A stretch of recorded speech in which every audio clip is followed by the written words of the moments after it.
અને હવે જોઈએ સમાચારો વિસ્તારપૂર્વક તો રાજ્યમાં આજથી જ અંગ દજાડતી ગરમીના પ્રકોપની શરૂઆત થઈ ચૂકી છે। પોરબંદરમાં આજે હીટ વેવનું ઓરેન્જ એલર્ટ આપવામાં આવ્યું છે, તો સાથે સાથે રાજકોટ, જૂનાગઢ અને કચ્છમાં હીટ વેવનું યલો એલર્ટ આપવામાં આવ્યું છે। સુરેન્દ્રનગરમાં સિઝનનું સૌથી વધુ 43 ડિગ્રી તાપમાન નોંધાયું, એની એક દિવસ પહેલા 42.8 ડિગ્રી નોંધાયું હતું। રાજ્યના 8 જિલ્લાઓમાં તાપમાન 40 ડિગ્રીને પાર પહોંચ્યું છે। અમદાવાદમાં 40 ડિગ્રી તાપમાન નોંધાયું, જ્યારે ગાંધીનગરમાં 39.9 ડિગ્રી તાપમાન।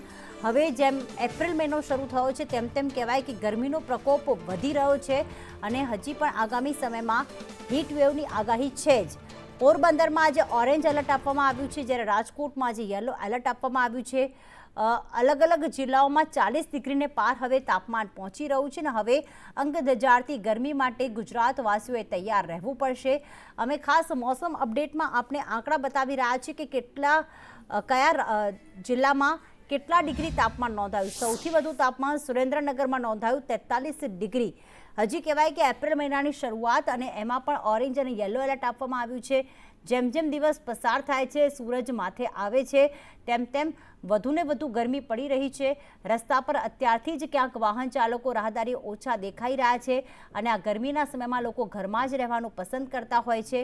તો સાથે સાથે લોકો ગરમીથી બચવા માટે અલગ અલગ પીતા પણ રસ્તા પર નજરે પડતા હોય છે।